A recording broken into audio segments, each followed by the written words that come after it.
Hello there, Pursuing Freedom friends, and thanks as always for being with us today. I love and appreciate you, and I'm grateful you've tuned in today because we've got another amazing guest in store with my friend Michelle Saward. And Michelle has been selling real estate since the ripe year of 2001. That's right.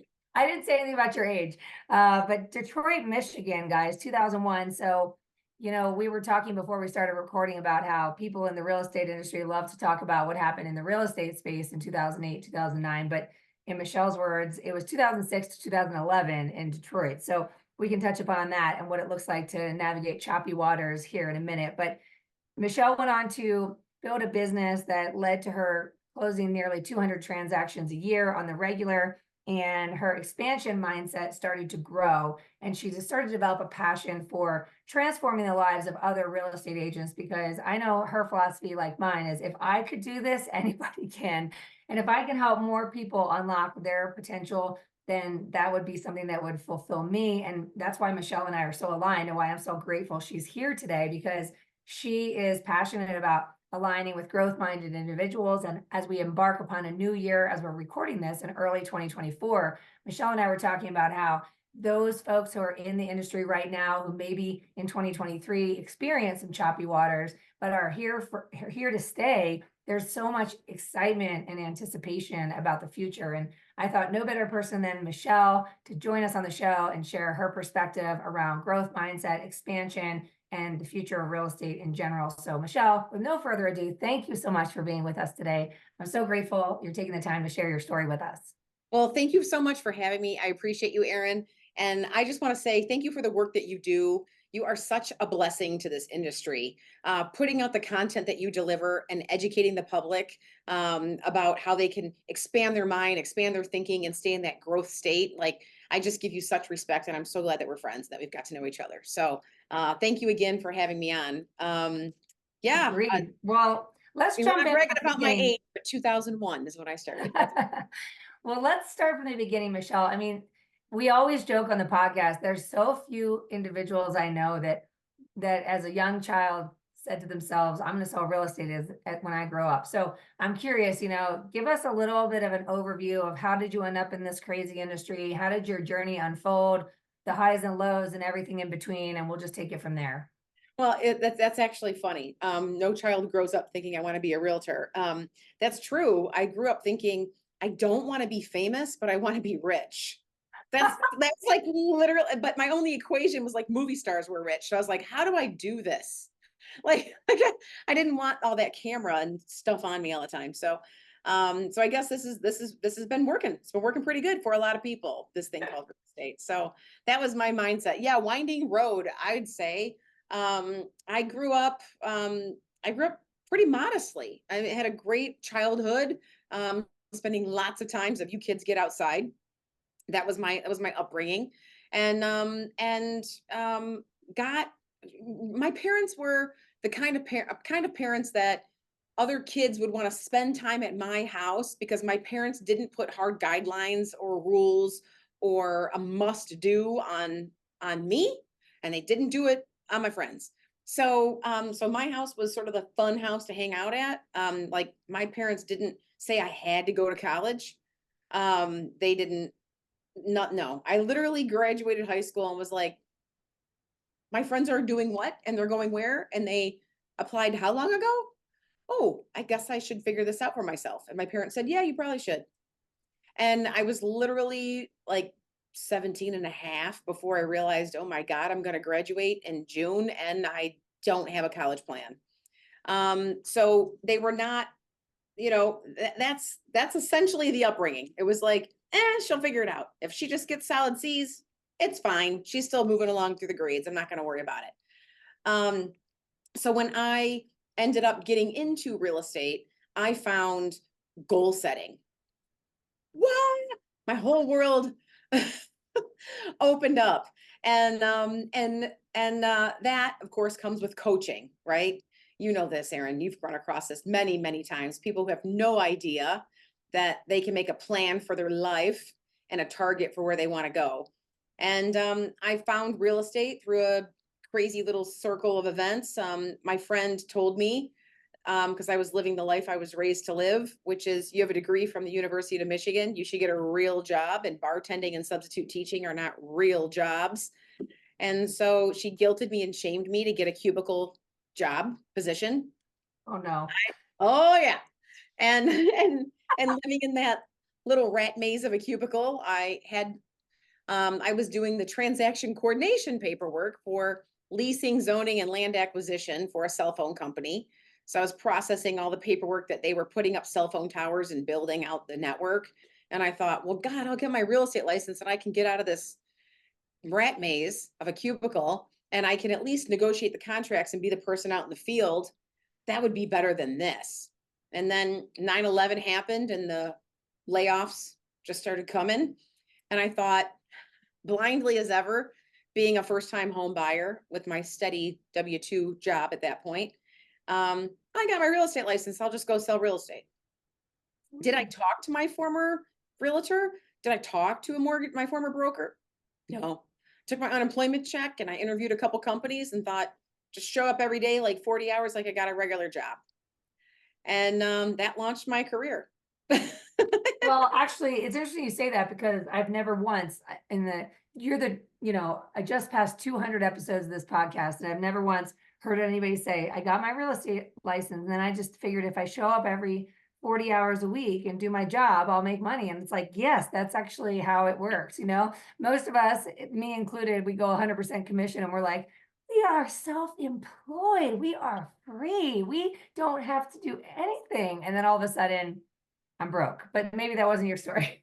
No, that wasn't my story. My story was, I think, you're in your 20s and I just bought my first condo or whatever. And I had a mortgage and I had an unemployment check. And that unemployment check didn't really equal all of my bills. No, it didn't.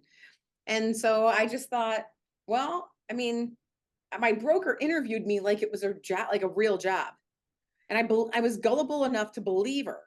Like, oh, yeah. She's like, you got to like show up, you got to put in the work. If you don't meet certain production standards after so long, we're going to terminate you. And I was like, I just was, I was gullible. I was like the Forrest Gump of realtors. So, yeah, okay, yeah. Oh my gosh. So Okay. I wasn't sold the pitch of make your own hours. I never was sold that pitch. I love that. So you fall into the industry, you Yeah. start plugging away and you're logging the hours. It's 2001. And then you start achieving some levels of success externally, volume, et cetera. And then talk us through then what? Yeah. 2006 rolls around. And then all of a sudden what? 2001, get a little momentum. You're figuring this thing out. You're doing good. Get married in 2005. Buy the big house because you just got married and you're doing pretty decent. You're making some money. And then, write that big check for the big house and get the bigger mortgage. And then 2006 in Detroit, the automotive capital of the world. That's where the down economy started. And so we were literally married 1 year and it was just a landslide. It was so far backwards, I couldn't figure it out fast enough. It was bad. We had bought a couple rental properties at that point. I am very, very fortunate. I was one of the ones that was able to borrow money from my father-in-law to keep it afloat and didn't end up losing anything in the process, but had to take a part-time job bartending just to make ends. It was awful. It was so awful and so ridiculously hard from 6 to 11. I mean, we were, God, that was in the day of like busted pipes, short sales, wearing long johns every day, no heat. I don't even think I had heated seats in my car back then. It was selling houses for, I'd make $600, like, after commission splits and, how cheap the house was going for. Like it was so bad. And I remember taking a job bartending to make ends and not lose it all. And my cousin came walking in and said, I thought you were a realtor when I was behind the bar. And I was like, you're right, I quit. And so even though it was really freaking hard, I didn't see myself continuing that path. And so it was like, I think very similar to now what we're seeing in the market where, I just decided to, even though it was hard, I was still doubling down. Like I wasn't gonna quit because I was having more fun selling real estate than I ever did at a corporate job. And that was more important to me than then retreating and going backwards. Like I couldn't see myself doing that. I love that. So let's talk about this because it's, I hear both sides of the story all the time is that number one, okay, times are tough, the market this, the inventory that, the interest rates this. And so I see a lot of defeat in Mhm. the energy and the morale of agents and lenders. And then they, out of desperation, are going to go find that backup income, right? Yeah. But we also talk a lot about the fact that the expectation of this other job is that Mhm. should you go to work on time, the time that the boss tells you to be there, and should you do the things that the boss tells you to do, you're going to be expecting a paycheck in exchange. Yeah. What's so interesting about being a realtor or a mortgage lender is that it is the same in the sense that when you said, no, I'm quitting this bartending job, I'm going to succeed in real estate in spite of the market. Number one, you made a commitment and you made a decision, but then you committed to the action, right? And what I think is so challenging is that if you're in a funk, if you're feeling defeated, and it's really on you to be in the mood to do what needs to be done to take you from where you are to where you want to go. You have to decide to thrive first and then show up to work on time and do what you are supposed to do. And in exchange, you're going to receive a paycheck. But it's interesting because it's almost like the block is within us. It's not impossible to thrive in this market. It wasn't impossible to thrive even in your market in that time because some people were, and the ones that were the ones that decided to. So Yeah. that crossroads for you is powerful. And I think a lot of people need to hear about that right now. Like, what does it mean to be at a crossroads of looking back and saying, I feel defeated? Maybe I've been in the business a long time, and maybe last year took the wind out of my sails. So what does it mean to show up one day and just be like, you know what, I recommit, and I continue to recommit because I've got to stay committed to create the transformation that I know is available. I love what you just said. It is a decision. Straight up, it's a decision first. I just helped an agent in my organization last week with the same, that's why I was like smiling when you were talking, with the same conversation. I touched base with them. I'm like, I'm calling him out by name. Okay, I was like, okay, hey Adam, how's it going? And he's like, this week no one's doing anything. Like it's sub-zero outside, and it's just, meh, I'm in a funk. And I was like, how many people did you call? And he gave me a number, like 10 people or whatever he said he called that day. And I said, so let me get this straight. You're going to let 10 people decide your real estate future? Is this what you just told me? Like, I'm just want to be clear on the conversation. So I said, we're going to be here on a coaching call together for like the next 10 minutes. I said, how about we hang up the phone right now? I said, we're going to be on this coaching call for like the next 10 minutes. Tell me right now, who could you call right now that needs a lead follow-up? Who could you touch base with? Who do you know? And he goes, well, I can think of one person. And I go, one person. He goes, well, maybe two. And I go, okay, two people. Well, I'm hanging up on you right now because you got 10 minutes before your next appointment because you told me you have an appointment at 3. I'm hanging up on you right now, and you're going to call those two people and let me know how it goes. And then before the day is done, you're going to hit 10 contacts before the day is done, and you're going to let me know how it goes. Bye. And I hung up the phone on him. And my point in doing that was not to make him feel terrible. It was actually the opposite. It was to say, get your butt back in momentum and focus on what you're committed to and make that decision that you're not going to let the first little batch of people that you talk to dictate your outcome for the day. You decide how you're going to feel at the end of the day. And even if he would have called, when he called those 10 other people, by the way, he called 2 and then texted me and said it worked. Damn it, I hate when you're right. Uh, I don't want to be right for the sake of being right. I want to be right because I want you to win. That's why I Yeah. like being right, because I like it when you win, when you take the advice.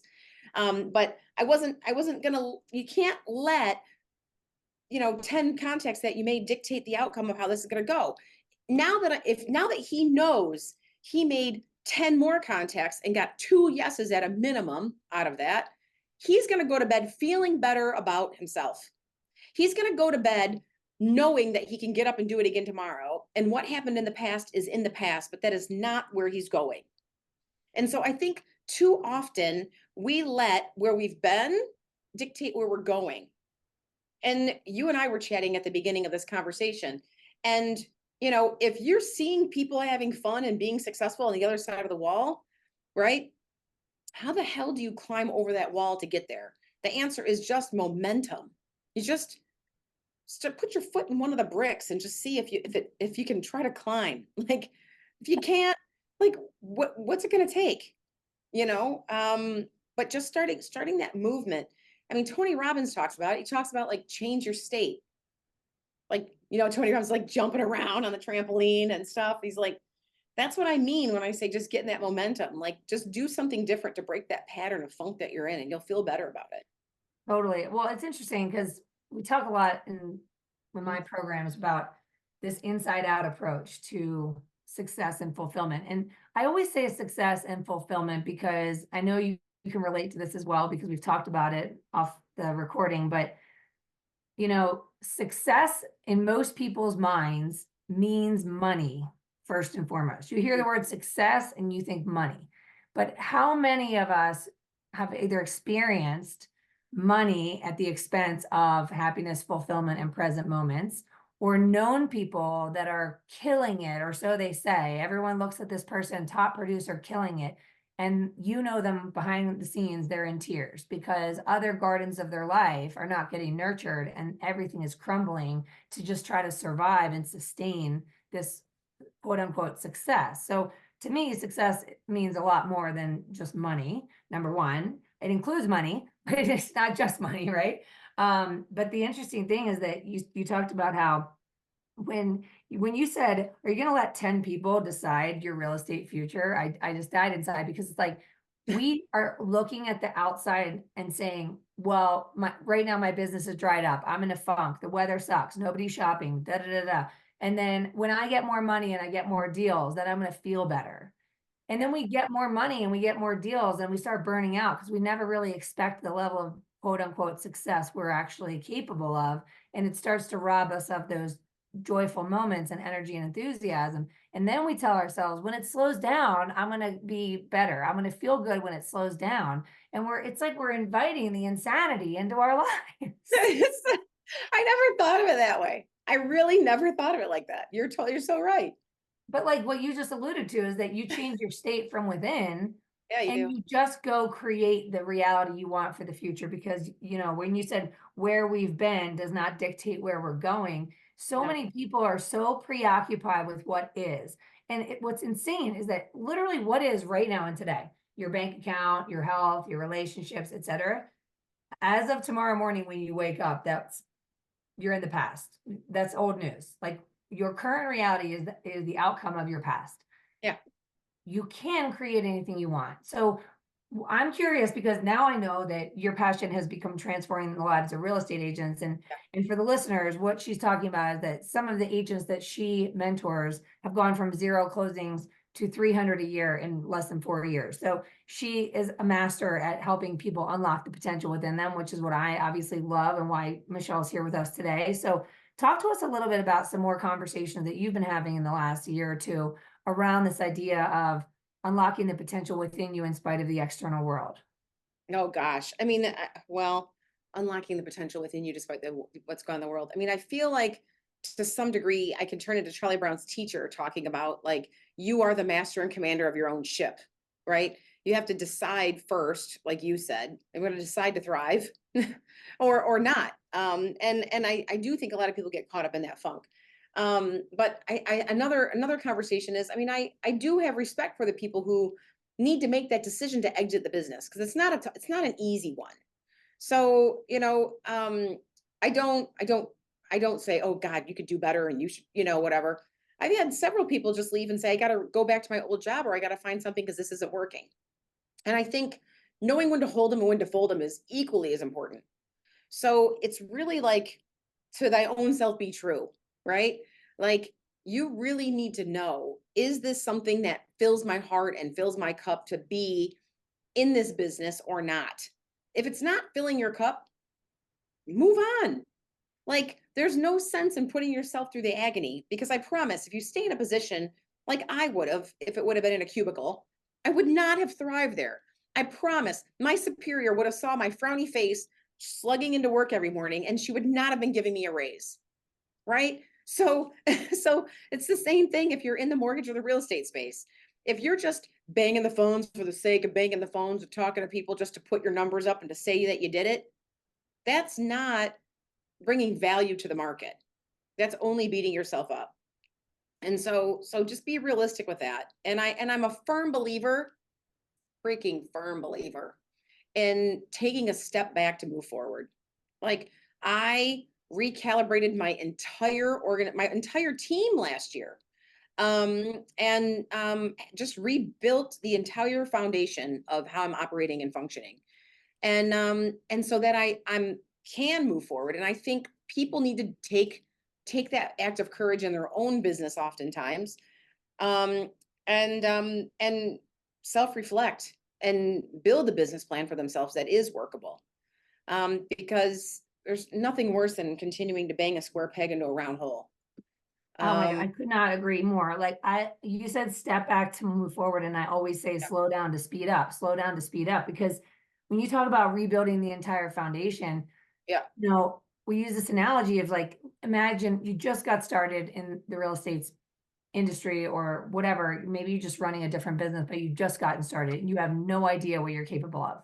So you just start laying bricks, like you talked about before. It's like laying bricks, throwing stuff against it, see what sticks, yeah, and hope for the best, right? Fingers crossed. I mean, I can't go back to that cubicle, so this better work, right?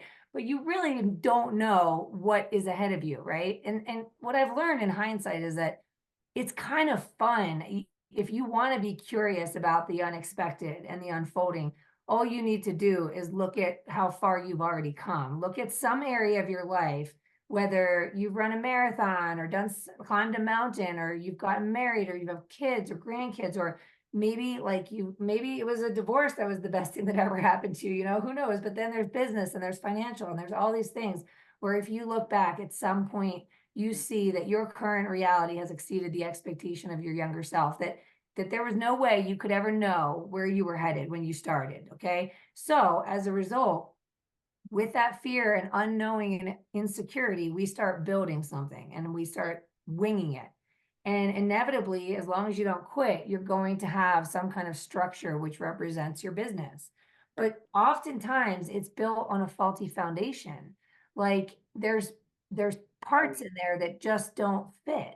And it's you didn't know when you started, so you just threw that in the mix. But like you have to be willing to evaluate. And sometimes you got to rip the whole structure down to the studs and strengthen that foundation because you're not the same person you were when you started. You know more now.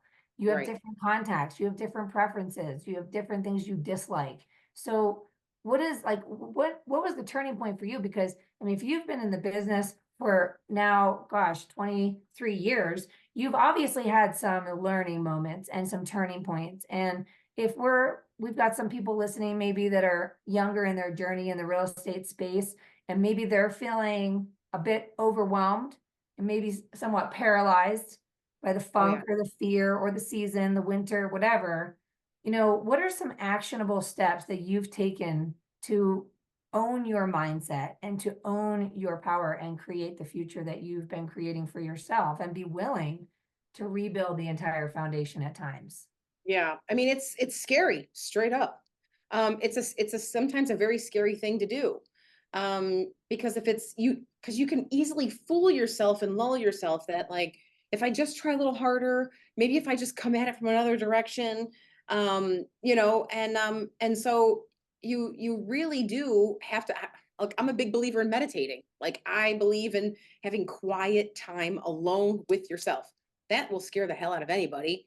If you want to know where all the answers are hidden, they're hidden within in your quiet moments with your journal, right? That's where no one will find them. And I'm gonna and I'll say take some quiet time to yourself with your journal to really hone in on, and maybe it starts with what's not working. What's not working? Because if you can start with what's not working, then you can write the opposite, and that would be what is working. So people often say, don't think about what you don't want.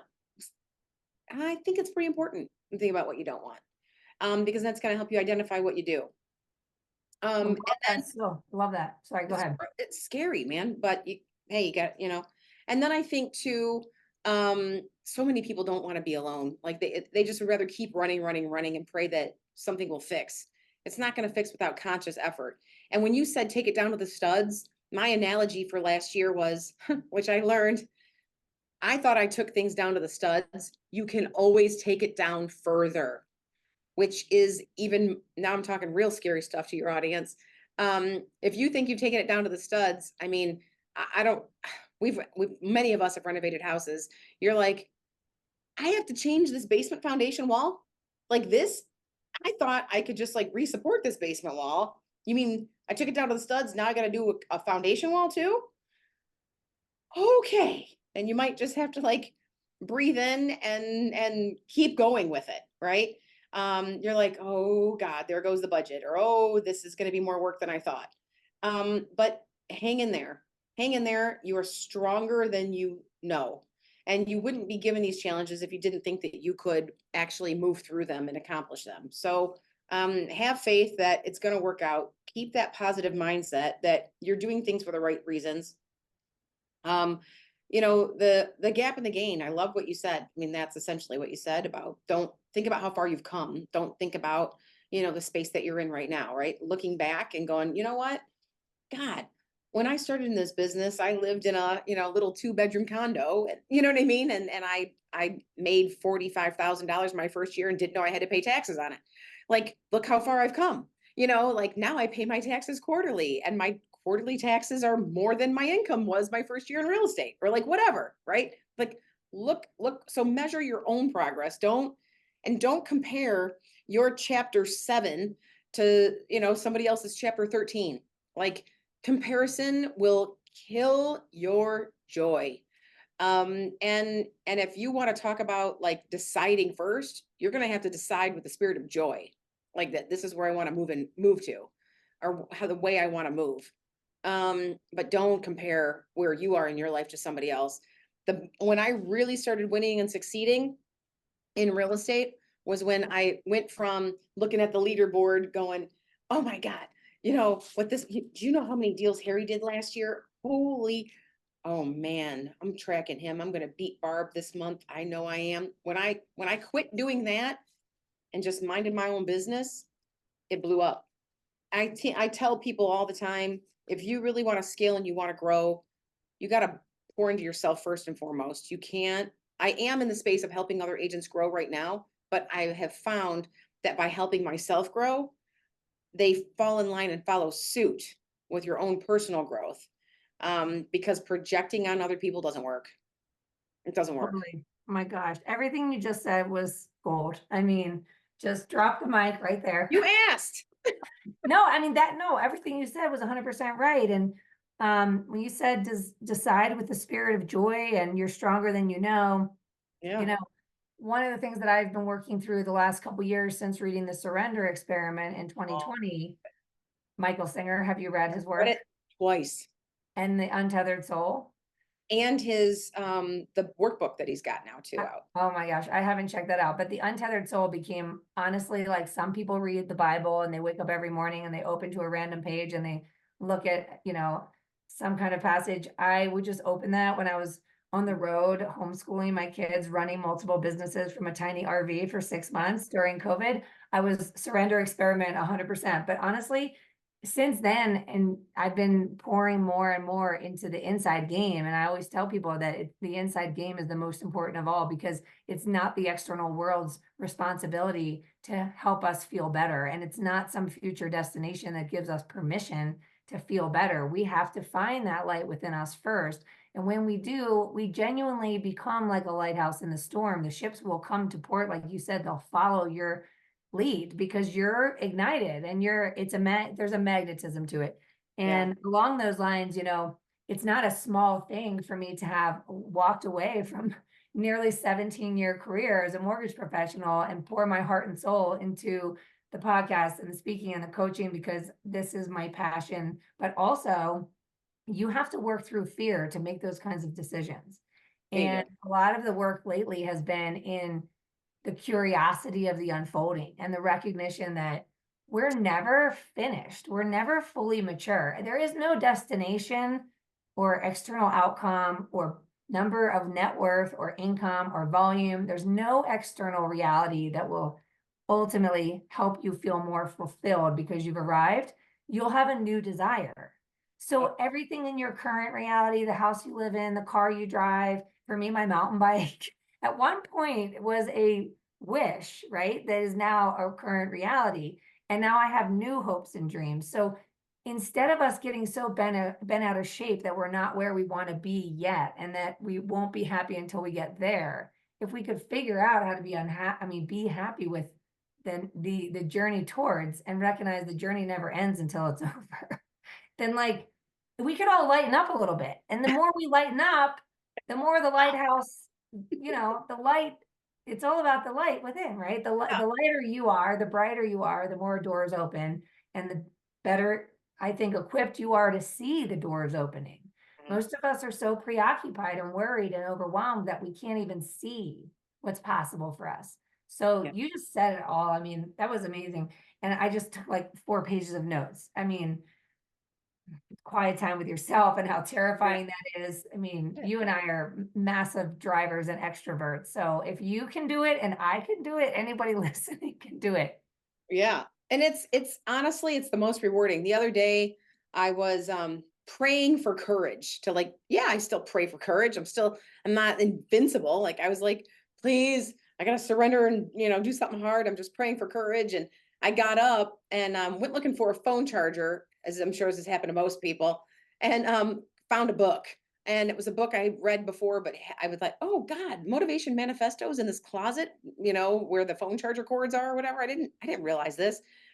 And I carried it with me and thought, you know what, I'm gonna read this later. And I carried it with me, and I had the phone charger and the book, and ended up sitting down with a cup of coffee. And actually, I was in front of a mirror, standing, with my cup of coffee or whatever. And I'm like, read it, like, oh, I'm just going to finish this cup of coffee, read a little bit here while I'm finishing my cup of coffee. And it essentially says, and I'm so paraphrasing the opening of this, that if you're looking for courage and power and strength outside of yourself, look no further than in the mirror. And it made me sob because I was standing in front of a mirror, like just sitting there with my little cup of coffee, reading the book. And I just turned and just glanced at myself deeply in the eyes. And I'm like, it made me cry for 2 days thinking about the power of that moment. So if you're asking for help and for guidance, and look no further than yourself, because if you're grasping onto straws, Coach Aaron, I need you to help me.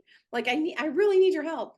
Great. Aaron can give you advice, but then you got to take that advice and you got to like pause and just look within, because you can find exactly what you need to do and how you need to go about it.